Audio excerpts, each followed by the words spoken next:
Hi everyone, I'm Alexandra Macht. Welcome to my astrology channel, The Spiritual Cosmos. Welcome to AstroBabes, the series in which I analyze the birth charts of famous female celebrities for your viewing pleasure. The vamp of constant sadness, Lolita from the Hood, or gangsta Nancy Sinatra. I think that by now you figured out that we are going to talk about the birth chart of Lana del Rey. Let's get into it. Lana del Rey is actually just the stage name of Elizabeth Woolridge Grant, an American singer-songwriter who released 9 studio albums in her career this far, and she seems to be getting better with each album she puts out. I'm sure that you guys are familiar with her songs. Even if you are not such a big fan, you may be here just interested in the astrological part of the clip, but I am sure that you may have heard her songs Born to Die, Summertime Sadness, Young and Beautiful, and the most recent ones, Did You Know That There's an Ocean Under Sunset Boulevard? She is just a stellar composer. She has an increasingly more defined and more melodious voice, and there is an astrological reason for why Lana somehow, even as she rolls through the punches of criticism, she keeps getting better and better with age. Lana seems to be an individual that has been severely criticized by people in the music industry. She has also run through her share of bad luck in terms of losing one of her poetry books, things being stolen from her, copyright struggles, and all sorts of problems in which people have tried to pit her up against other singers, other female celebrities that she's constantly compared to.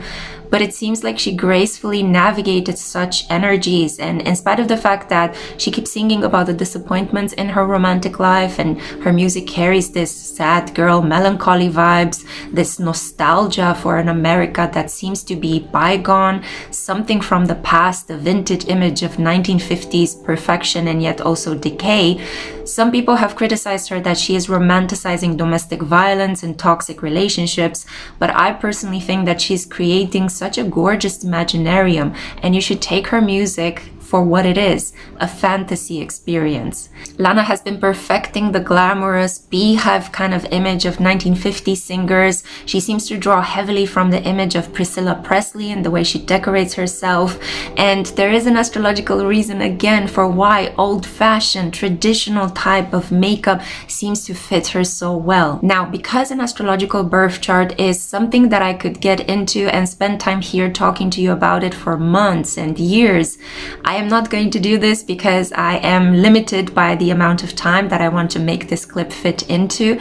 I want to make this video entertaining, short, inspiring. I want to get you to explore Lana's music and her birth chart and even your own birth chart if you feel so inclined. So I'm only going to be focused on the 5 key important aspects that stand out to me the most from Lana's chart.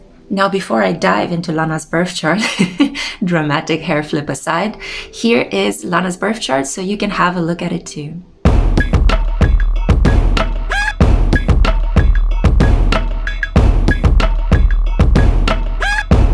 The first aspect I want to talk to you about is her moon in Leo. Yes, I'm going to begin with her moon rather than her sun for 2 reasons. First of all, the moon takes precedence over the sun in a woman's chart or in the chart of somebody who identifies as female. So it is one of the most important points to look at.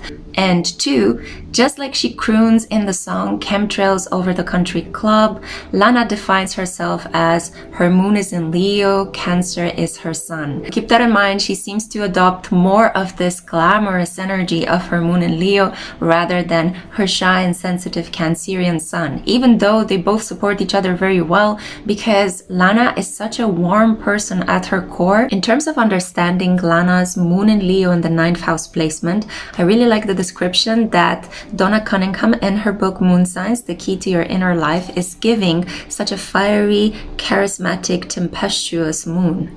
Leo moons often have a star quality and a certain pizzazz. No one can ignore them, for their arrival is like the sudden flare of Klieg lights. They love a production, and many have been accused of being prima donnas. Just as the lion is the king of the jungle, these regal folks are the natural kings and queens of the zodiac. This moon is common to first ladies and other leaders like Queen Elizabeth II and the fabulous film queens of Hollywood's romantic era like Marlene Dietrich. So now we understand why Lana is self-defining herself as a glamorous person, and she's also drawn to these glamorous images of a bygone era. Unevolved people with this moon aspire to luxury, glamour, and a particularly flamboyant brand of hedonism. Not all are so showy, however, because your well-bred and evolved Leo has great dignity and a great concern for the unprotected.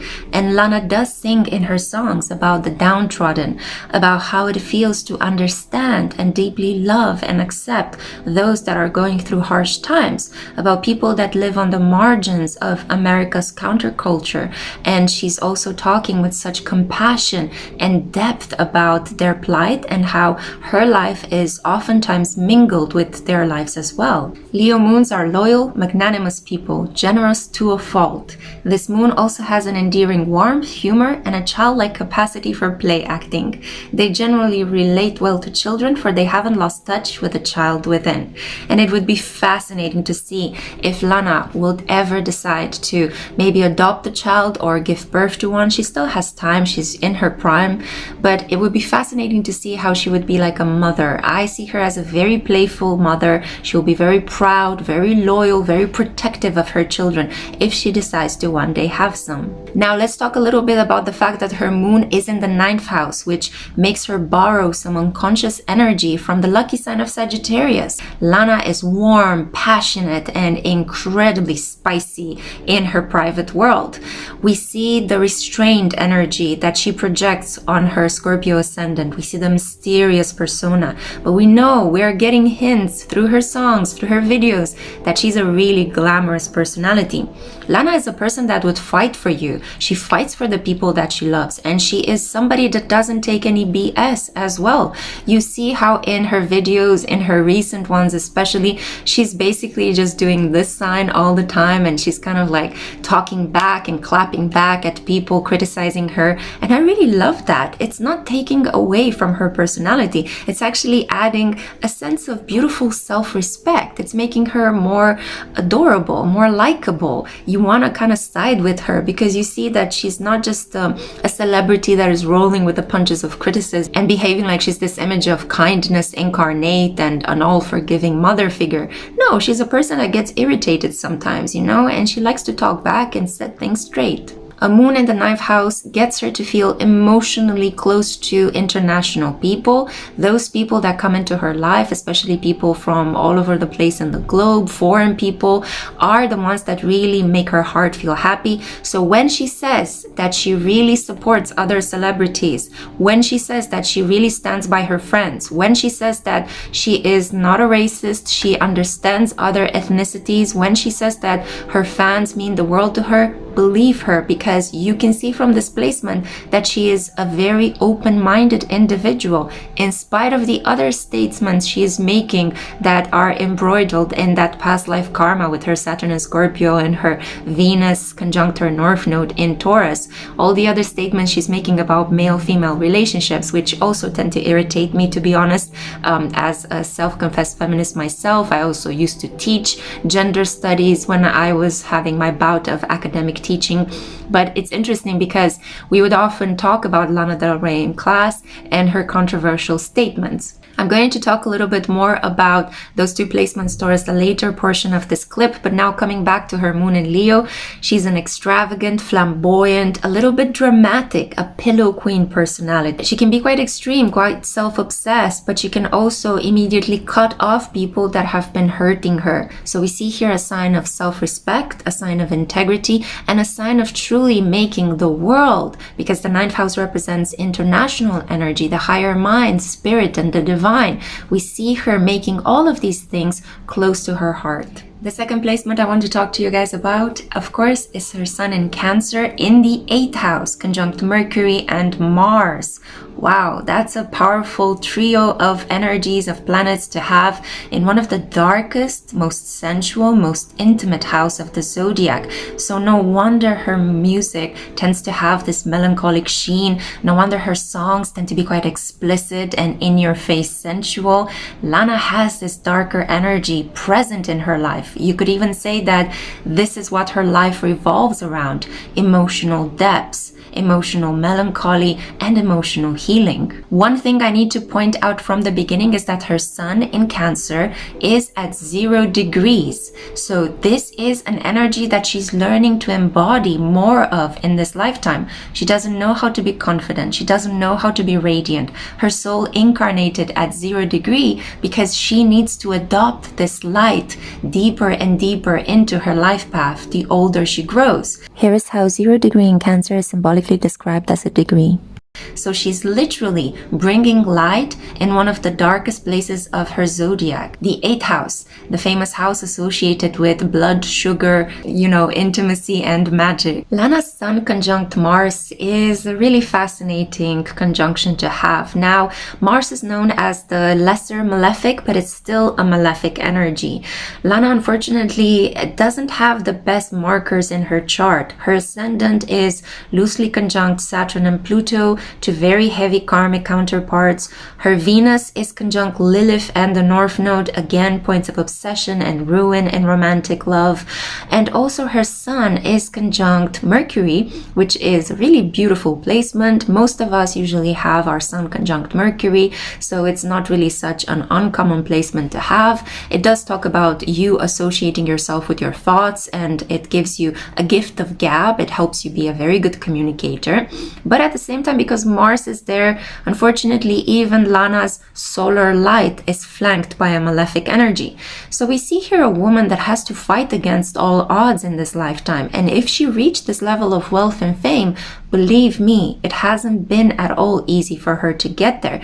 And I feel that she's constantly having to maintain this position as she's coming across a lot of resistance. Now, her Sun conjunct Mars is giving her the fighting spirit. It's making her energy behave a little bit like an Aries. And in addition, because her Sun is placed in the 8th house, naturally the house ruled by Scorpio and Pluto, she also borrows traits from Scorpionic energy. Traditionally in astrology, before the planet Pluto was discovered, Mars was considered to be the co-ruler of the signs Scorpio and Aries. It was considered that Aries was the solar Mars and Scorpio was the darker Mars. So we see here a lot of Martian fighter energy in her vibe. This is why Lana, in spite of being a shy, sensitive, emotional Cancerian energy, she doesn't really come across as such. Why? Well, it's because of this Martian qualities that are surrounding her solar light. So she is a fighter. She is a person that will take you down if need be. She is an individual that operates in a very stealth way, and maybe some sort of hidden financial agreements could be part of the way in which she may bring someone down, somebody that threatens her, somebody that is attacking her livelihood. This is not a woman that takes people down just because she feels like it. She's not really the vengeful personality that would just instigate a war against somebody just because she can. No, she retaliates when she feels like she doesn't have protection. When it's the last thing that she could do, she defends herself by potentially unleashing some sort of tirade, some sort of gossip, some sort of darker energy onto somebody else. Now, I also have something really fascinating to tell you, especially if you're an occult practitioner. Lana has a lot of the markings of a witch. She is a woman that has been forged through the fire of pain and transformation, and a lot of the melancholy, sadness, and disappointments that are activated by all of these malefic energies around her chart make her a phenomenal gray witch. So she is a person that could really do some spell work behind the scenes. She can work with crystals, she can do all sorts of sigil magic if she feels so inclined, and I wouldn't put it past her to actually have created a love spell. I am drawn so heavily to how her image and the way that she portrays herself herself through her makeup and her style is represented by the character in the movie The Love Witch. If you guys are familiar with it, I highly recommend that you go right now and watch it and let me know down in the comments how you found it. But every time I watch that movie, I think of Lana. Lana's songs keep playing in the background. They would have been amazing as some sort of soundtrack to this beautiful movie. So with such placements and Sun in emotional Cancer conjunct Mercury and Mars in Cancer, Lana is also a phenomenal storyteller. And this is the thing that attracts me the most about her lyricism. She creates a whole world in which you can get lost in. Characters that keep reappearing in her albums. She shows emotional depth and growth. In comparison to other pop artists such as Ariana Grande or Taylor Swift, I basically have nothing against them, but I very much go forwards towards Lana. I prefer her. I prefer what she stands for, how she looks. I prefer her music because she tends to create this beautiful fantasy world that pulls you in. I also like her voice better than the other ones, so I'm really sorry, but I just think that she has this phenomenal capacity of just bursting into song in the middle of an interview, and she leaves you a little bit gobsmacked because it feels like some sort of nightingale has been singing to you. But maybe that's just me, you know, I'm just fangirling over her. I understand her deeply. I have some pretty rough Scorpio energy in my chart, some malefic surrounding some of my planets. So I can get where she's coming from. I can understand that kind of vibe. Also, my Venus in Aquarius sits beautifully nestled and conjunct her Jupiter in Aquarius. So I'm all about that rebellious challenging of the status quo that Lana sometimes seems to stand for. The third aspect I want to talk to you about, and something I personally consider to be the backbone of her chart, is the fact that she has an ascendant in Scorpio, conjunct Saturn retrograde in Scorpio, perfectly conjunct her South Node in Scorpio, and loosely conjunct her Pluto in Scorpio in the 12th house. Wow, talk about intensity. Normally the planet Saturn is considered to be the greater malefic. Mars tends to be the lesser malefic in astrology.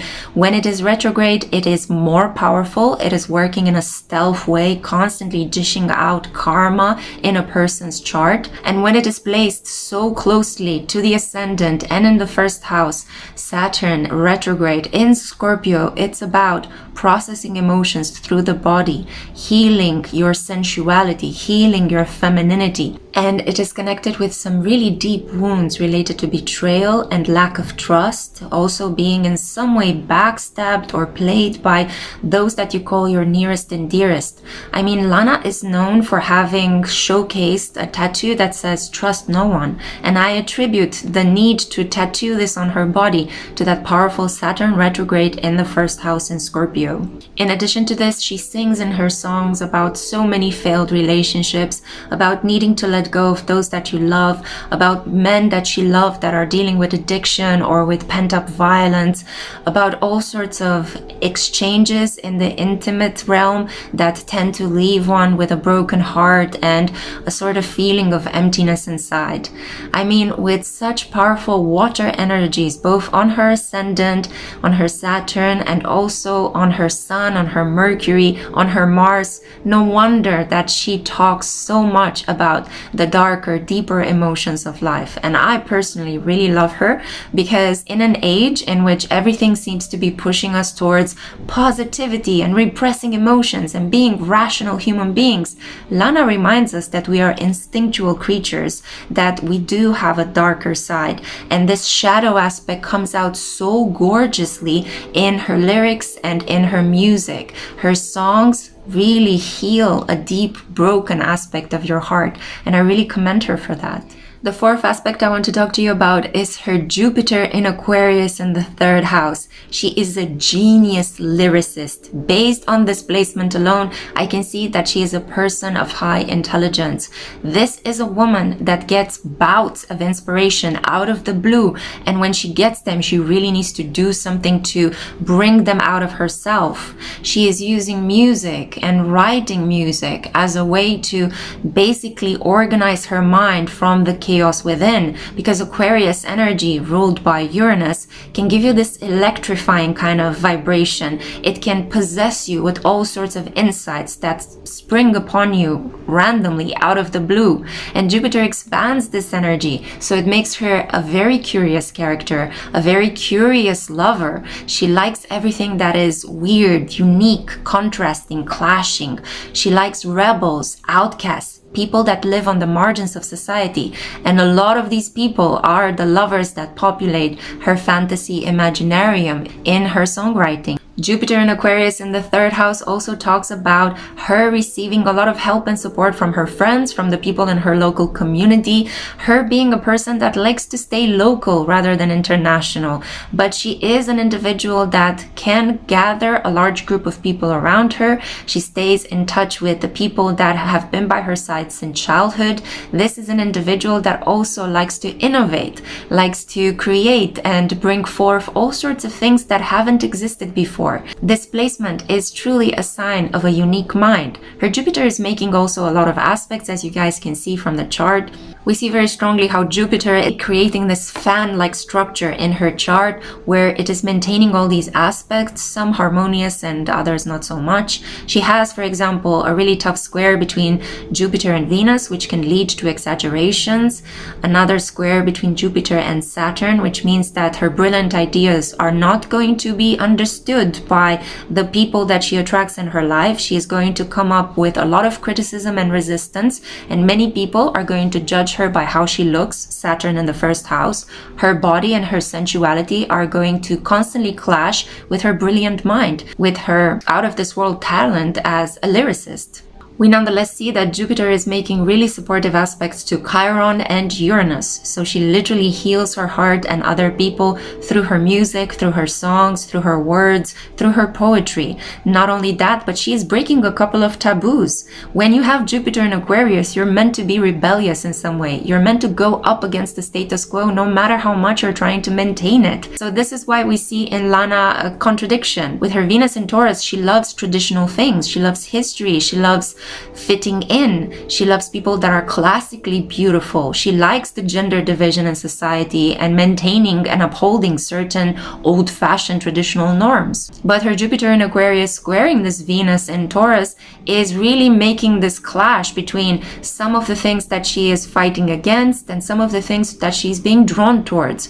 That's why in her songs and in her statements, we see this contradiction playing out. In certain days, she's seen as an innovating female genius, and in other moments she's seen as a person that maintains traditional values and actually fights against the definition of her being a feminist. Well, this contradiction is attributed to these nasty aspects that Jupiter is making to her Saturn and to her Venus in Taurus. On the other hand, the final aspect that Jupiter is making there is an opposition to her moon. So Lana could be this person that one moment she can feel so full of herself and the next moment she can feel rather deflated. One moment she's feeling on top of the world and really gorgeous, like the pillow queen that I feel that her Leo moon is making her behave like, and the next moment she feels completely out of it, and maybe she may experience a feeling of shame or embarrassment at not having been one of the guys. So this flip-flop between her emotional needs and the way that she's being perceived through her lyrics, through the way in which she communicates on social media, tends to make her a really fascinating character, and it feeds further into those beautiful supportive aspects that exist between Jupiter and Uranus and Jupiter and Chiron, the wounded healer. And the final aspect I want to talk to you about is actually the second leg of point number 3. When we talked at point 3 about her Saturn conjunct the South Node, now I want to bring this into a perspective because, as you guys know, the South Node is always connected to the North Node. What we bring with us from a past life is helping us achieve our destiny, our future, the point of progress, our comfort zone, or the North Node, Rahu. This shows what our destiny is pulling us towards, and we can see very clearly from her chart that Lana has her North Node in the beautiful sign of Taurus, conjunct Venus, planet of femininity, sensuality, romanticism, beauty, and love, and conjunct Lilith, the asteroid that colors this energy in a rather malevolent and rather ruinous kind of vibration. She wants to become fiercely independent as much as she wants to be be part of a connection. She is learning how to amass a lot of stability in her life. Lana is this woman that can embody the two archetypes of the Madonna and the whore in the collective unconsciousness. So we see here a woman that can portray both in equal beautiful amounts, and we see this how gorgeously it is translated in her work. The North Node in the 7th house conjunct Venus talks about the fact that she will fall in love over and over and over again in this lifetime. The North Node shows a point of obsession, so it draws towards it a lot of relationship experiences that are meant to help Lana come in touch with her darker side. Because Venus is sitting in opposition to her Saturn, a lot of the relationships that she is involved in are testing her sense of self-worth, her patience, and also they may involve certain financial arrangements that could lead to her detriment, could lead to her ruin. So Lana has to be very careful about how she's creating her wealth, and also how she's preserving and maintaining it should she get married. I do think that she is the kind of person that would benefit from having a prenup, no matter how in love she is with the person she might end up marrying. Lana really needs to protect her assets, to protect the money that she has worked towards achieving, because in spite of what a lot of people have criticized her, she is not a nepo baby. She has not come into this reality receiving a lot of wealth. She actually has a complicated relationship with her parents, especially with her mother figure, that she tends to not feel so close towards. And if you look at this aspect, now you understand why she flips between these moments of one moment maybe adoring her mother, adoring her femininity, and identifying with this very strong domestic goddess role, and then she falls back into this kind of ruthless businesswoman kind of vibration, detaching from anything that has to do with domestic pleasures and stepping into this more ambitious energy of, I gotta make money, I want to be famous, love doesn't mean that much to me, trust no one. So these contradictions are beautifully represented in her energy, and it shows what a complex creature Lana is. And I love how she's using this inner complexity, how she's confronting these inner demons for our benefit, in order for us to really enjoy her art. Her songs are going to become increasingly more refined, more artistically valuable, because her energy is moving from drama and all sorts of like attachments to sensual, dark, macabre kind of relationships that dragged on her self-worth, because we see there the South Node in Scorpio conjunct Saturn. That energy she's learning to transmute and make it into this gorgeous femininity, this femininity that is valued and awarded. She's also learning how to love herself. As you guys know, Lana has been one of these celebrities that has been severely criticized for having a number of plastic surgeries and lying about them or covering them. Some of them were more successful than others. I do think that she does look in at the moment quite beautifully, but if she would have allowed herself to look natural, I think she would have looked even more beautiful. But at the same time, I understand that the world she inhabits, the world of fame and, you know, celebrity, is a completely different world than our ordinary existence. So she had to live up to these pressures. Lana is this individual that with a South Node conjunct Saturn and a North Node conjunct Venus, she's working hard at perfecting her craft, at improving her artistry, and at improving herself, her body, her beauty. She's trying her best to try to understand herself in the light of the relationships that appear in her life, in order so she can finally settle into and be able to give and receive love in equal amounts without fear. This is what I had for you. I'm only going to open your appetite up. I hope that you'll do some more research on Lana's astrological placements. If you feel like you want a birth chart reading or you're struggling with interpreting your birth chart, I am able to help. I offer a personal birth chart interpretation, a transit report. I also offer a synastry report, and a very unique thing on the market, a love asteroids report, in which I show you how the presence of 9 asteroids can color your experience of love and can affect and influence your natal Venus placement. So feel free to get in touch with me. The first link in the description box takes you to my website, where you can see a range of affordable options.